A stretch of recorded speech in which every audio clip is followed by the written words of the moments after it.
Hey guys, welcome back to today's video. Today is Thursday, July 28th, 2022, and today we are going to be talking about the generic congressional ballot, a race that has been closely watched on the national level, numbers that are typically taken day after day, gauging where the American public is in terms of their willingness to vote for Democrats or Republicans when it comes down to a question being asked for generic Democrats or Republicans.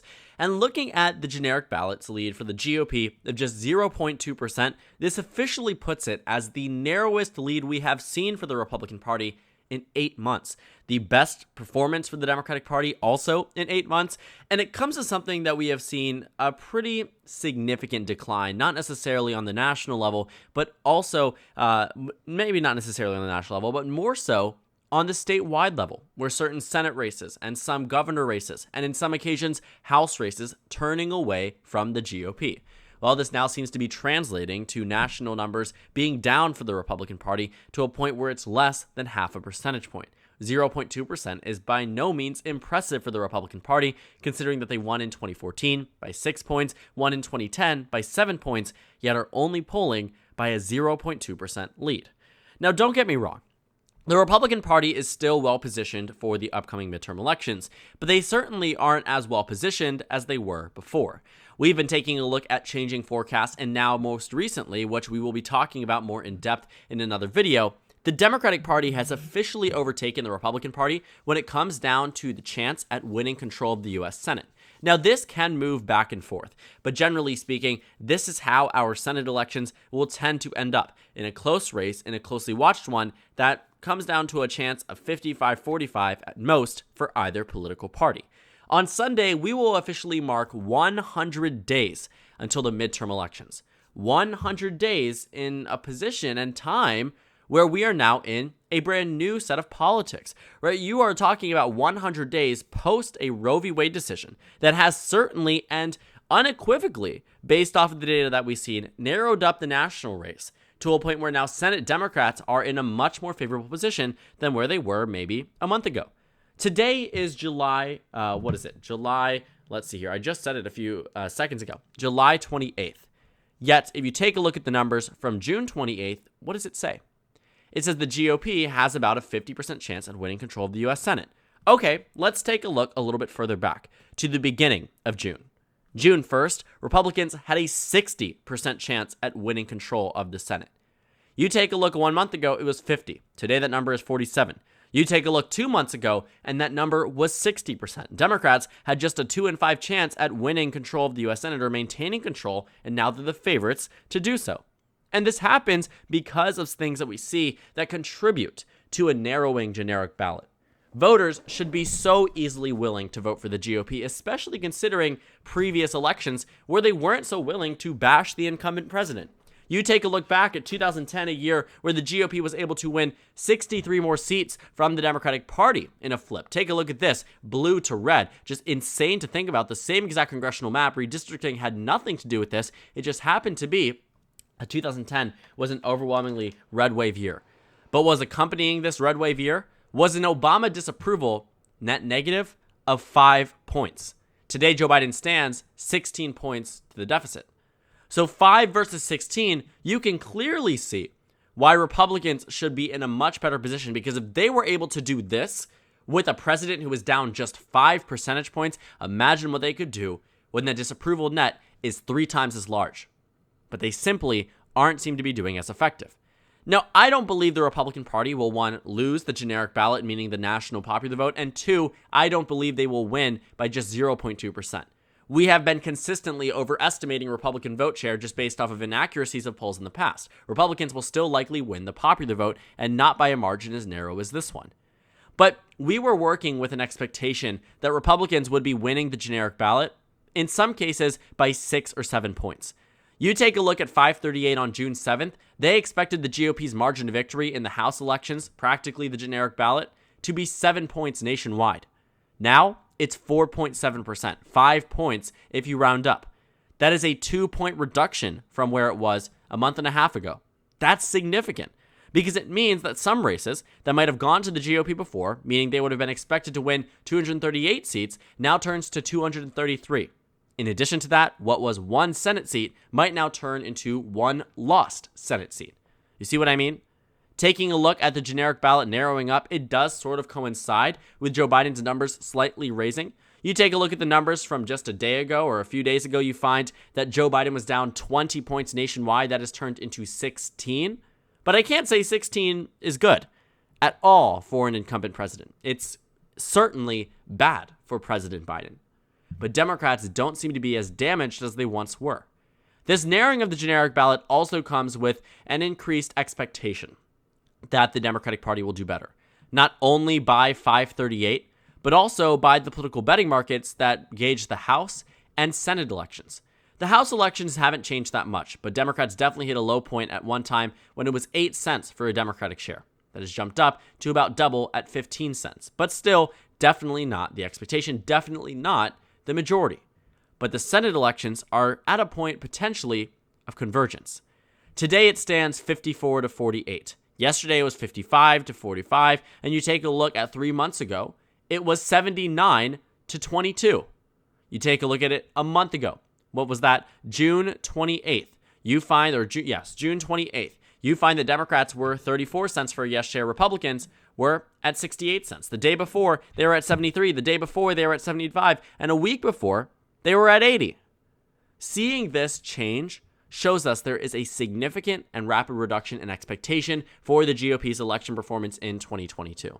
And while it has been largely speculated by forecasts and changed in characterizations by different political firms, it has now been confirmed by this generic ballot. Now, Real Clear Politics doesn't have the Republican Party as close to the Democrats as 538 does, but you can see the reduction regardless of the organization that you take a look at.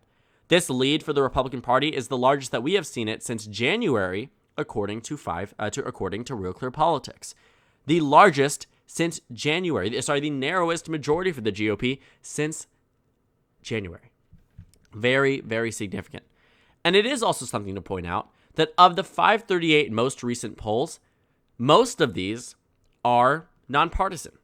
But the ones that aren't in specific, such as the Winston Group, Winning the Issues, sponsored a Republican PAC, McLaughlin and Associates, Center for Public Policy, a Republican PAC. You also have 2 pollsters that President Trump routinely gravitates towards, Trafalgar and Rasmussen reports. You find that these polls in specific show either the Democrats ahead by 6 in one case or Republicans ahead. But is it really that unexpected that a Republican pollster would find Republicans ahead? You take a look at all the nonpartisan polls, such as Morning Consult, Politico, Suffolk University, USA Today, YouGov, The Economist, Lake Research Partners, the Terrence Groups with Georgetown's IOP. You're finding that what you're taking a look at here shows the Democratic Party ahead until you hit a partisan pollster. And then when you hit one of the partisan pollsters that is backed by the GOP, Democrats lead that poll by 6 points nationwide. So if you take a look at it from just nonpartisan pollsters, Democrats are ahead. But I'm not going to deny that Republicans are traditionally, and more recently definitely we can expect it, underestimated when it comes down to polling numbers. I'm not going to deny that in the least bit because I think that it's true. But I also think that the Democratic Party is doing much better than they once were. The numbers could have been bad as 2014, where Democrats were below 200, even below 190. In 2014, the GOP won 247 seats to the Democratic Party's 188. Taking a look at 2012, however, that was 234 to 201. This is a House map that I've been routinely bringing up because I think this is what we could see for 2022, depending on where the national numbers are. And if they continue to get better, we might see something slightly better for the Democratic Party than what this 2012 map comprises of. It's not good in terms of winning a majority, but it's much better than being in a position where you're losing as many seats as you lost in 2010 or ending up with a map as vicious and against you as 2014. That's the question that needs to be asked here. That's the question that needs to be answered here. Does the GOP end up with a map such as this one, or a map such as this one, or one even better than the 2012 House map, which seems to be becoming a more realistic possibility? The generic ballot is accompanied by better candidate polls for many, many races. You take a look at some of these races, Georgia, for instance. Take a look at the numbers from months ago. Walker was ahead at some point by 6 points statewide. That has turned into a Warnock 3-point victory. The state of North Carolina, Ted Budd at one point with a 6-point lead statewide. That has turned into just a 2-point lead. The state of Nevada, you take a look at some numbers from months ago, Adam Laxalt of 7 points against Catherine Cortez Masto. That lead today is 0.8%. At one point it was 4 points, but has narrowed up to 1, but significantly better than being down by 7, as some polls had indicated months ago. You take a look at the state of Ohio, always been a close race. Ryan typically took the lead. It's technically called a tie right now, but the lead is still for Tim Ryan of 0.4%. I don't think this will be that competitive, but the polls here are definitely interesting to watch. You take a look at the state of Pennsylvania. Now it's between Dr. Oz and John Fetterman, but when you take a look at polls taken before Fetterman entered into the race, before Oz entered into the race, you found that Republicans were typically winning them. Taking a look at many other states where you see very similar polls, you will find that the Democratic Party is doing better than they were before, and doing better in many, many important states, and that contributes to these same respondents that are shifting their weight in favor of the Democratic Party to thus shift their weight in favor of the Democratic Party on the national level as well. And I don't think it's a coincidence that this comes after the Supreme Court's decision to overturn Roe v. Wade. Republicans had maintained a lead larger than the one they have today for 8 consecutive months. 8 months, and what did it take? A Supreme Court decision to narrow it down this much. Now, I think it could rebound, because this is what we would call a Dobbs effect, but it didn't happen super close to the November election. What's to say a more important issue won't reemerge, such as COVID-19, or a new issue, such as inflation, or even monkeypox? There are things and levels of uncertainty in the final 100 days that could severely change the trajectory of the race, but generally speaking, it doesn't actually change all that much. In 2010 and 2014, I will give it that it did change pretty dramatically in the final months of the campaign season. But 100 days out, we are seeing the numbers practically stay exactly where they were, except narrower than where they were in months prior. Republicans and Democrats had gone back and forth in 2010 and 2014 for leads in the generic ballot. Democrats and Republicans didn't do that this time on average. Republicans maintained a lead. And the fact is, that lead has since narrowed up. It's still a lead, it's still a Republican victory, and as I have been saying, I still expect the GOP to win the national popular vote. But what I will say is that this narrowing, this reduction of support for the GOP will not translate to benefits for the GOP in down-ballot races. Taking a look at many of the competitive ones, what is the reason why Pennsylvania would be this competitive? What is the reason why the states of Nevada and Arizona and New Hampshire would have Democrats as the favorites to win them? Why is Georgia so narrow at this point? These are races that the GOP should have been easily taking away with them, because they are swing states and always have been. And looking at the competitive nature of them in 2016, I'm fascinated that they are expected to be more lopsided in favor of the Democrats in a year significantly less favorable than 2020, 2018, and arguably, for congressional races, 2016. The state of New Hampshire went to Maggie Hassan by 0.1% in 2020. Maggie Hassan is expected to win here by about 5 points. You take a look at the state of Georgia. Republicans won here by 13 points. How much did they win here this time in terms of the expectation? They're losing by 0.5. You take a look at the state of Colorado. Michael Bennet defeated his Republican opponent by about 6 points in 2016, translating now to a 10-point victory. Pennsylvania went to the GOP by about 2 points statewide in Pennsylvania in 2016. John Fetterman, the Democrat, is expected to defeat the Republican nominee, Dr. Oz, by about 2 points. Taking a look at the state of Arizona, John McCain won there by about 12 points. Mark Kelly today is expected to win by about 3. One of the narrowing up of them, though, the state of Nevada, went to the Democrats by 2.4% in 2016. Adam Laxalt, Catherine Cortez Masto in a race where the Democrats win by about less than a point. But the point is, across all of these states, in near almost all of them, the Democratic Party does better today than they did in the past. And that's why this is alarming. And it's coinciding with a slightly improved Joe Biden approval, which I don't think is the sole determining factor as to the reason leading into these numbers. I think a lot of it comes down to priorities and what people think about when they vote on the national level. And a lot of that has to do with inflation, COVID-19, but a new issue that has reemerged as one of the most important ones for the midterms, the issue of a woman's right to choose. That certainly has swayed some voters. And taking a look at the generic ballot, it looks like there is an impact of it.